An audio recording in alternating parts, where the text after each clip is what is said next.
तो जय हिंद साथियों, आज हम लोग फिर आ गए दूसरी वीडियो लेकर प्रश्नावली 5.2 के समांतर श्रेणी एपी से लिया गया। ठीक है, आप हम लोग क्लास 10 के मैथ पढ़ेंगे, जिसमें से इस प्रश्नावली के अंतर्गत 17 नंबर क्वेश्चन बनाएंगे। इस क्वेश्चन में क्या कह रहा है, यहाँ पर क्या कह रहा है कि एपी 3, 8 और 13 253 में अंतिम पद से 20वां पद ज्ञात कीजिए। ठीक है, तो यहाँ पर जो दे दिया है वो छांटेंगे। पहले एपी दे दिया है भाई, एपी का ये लिस्ट दिया है 3, 8 और 13 253 दिया, और इसमें कह रहा है 20वां पद ज्ञात। ठीक है, यानी A20 इक्वल टू व्हाट। अब क्या कह रहा है यहाँ पर, तो A छाटेंगे ना, A इक्वल टू 3 हो जाएगा, और D बराबर क्या होगा 8 - 3 इक्वल टू 5। अब यहाँ पर क्या कह रहा है, 20वां पद ज्ञात करने के लिए सूत्र क्या कर रहा है, A20 इक्वल टू सूत्र क्या होता है, A प्लस 19D होता है। तो यहाँ पर A का मान कितना दिया है भाई 3, और प्लस 19 इंटू D का मान अभी निकाले हम लोग, क्या हो जाएगा 3 प्लस 19 × 95, यानी यहाँ पर क्या हो जाएगा 98 हो जाएगा। ठीक, अब यहाँ पर लिख सकते हैं कि अतः A20 यानी 20वां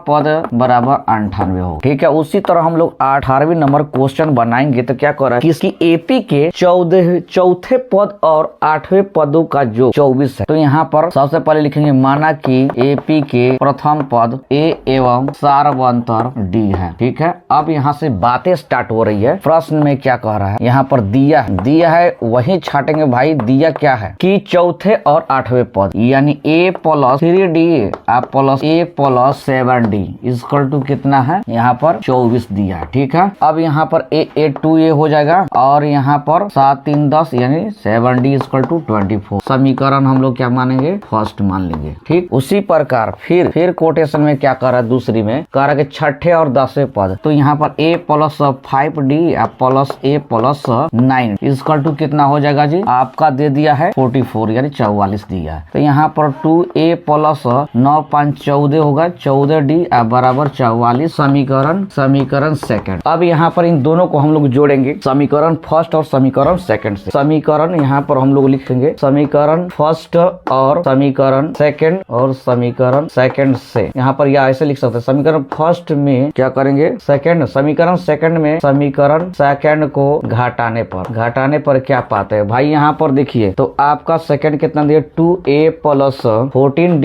इक्वल टू 44, और यहाँ पर 2A प्लस आपका कितना दिया है 10D इक्वल टू 24। अब इन दोनों को हम लोग घटाएंगे तो चिन्ह बदल जाएगा ना, यहाँ पर भी माइनस होगा। अब यहाँ पर 4 में से 4 खाया 0 होगा, 4 में से 2 गया तो 2, और ये 14 में से 10 घटाएंगे तो मेरा 4D बचेगा, और ये कट के खत्म हो जाएगा।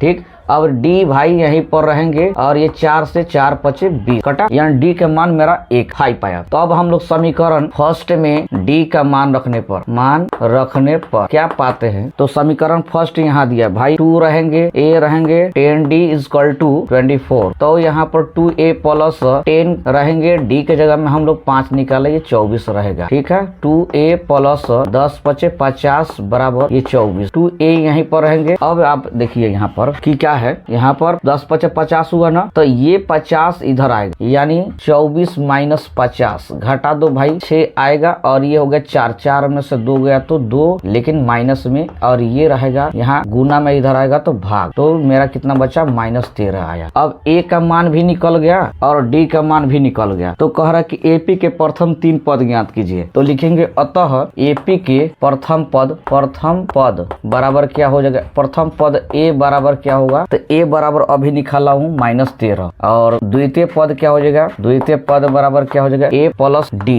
तो A का मान कितना आया है -13, और D का मान 5 है। ठीक है, तो यहाँ पर कितना हो जाएगा 8 × 5 = 13 यानी -8 में, और तृतीय पद क्या बराबर हो जाएगा, तो A प्लस 2D रहेगा। ठीक है, तो यहाँ पर A का मान -13 रहेगा, और प्लस 2 रहेंगे, और D की जगह में 5 है, तो 13 रहेगा ये माइनस में, और 5 दूनी 10 रहेगा। ठीक ना, तो यहाँ देखिए क्या होगा, -13 में से 10 को अगर दोनों में कंपैरिजन करेंगे तो इसमें से घट के आएगा कितना 3 आएगा, लेकिन माइनस में, अर्थात तो AP बराबर क्या हो जाएगा, आपका AP बराबर कितना होगा, तो पहला पद ये, दूसरा पद ये, तीसरा पद ये, यानी -13 -8 और -3। इस तरह से मेरा ये क्वेश्चन नंबर आपका 18वां का हल हुआ। अब हम लोग क्वेश्चन नंबर 19, 20, 21 बनाएंगे। तब तक के लिए धन्यवाद। ठीक है, अगर आप वीडियो में मेरे लिए नए हो तो वीडियो को सब्सक्राइब करें, लाइक करें, शेयर करें। ठीक।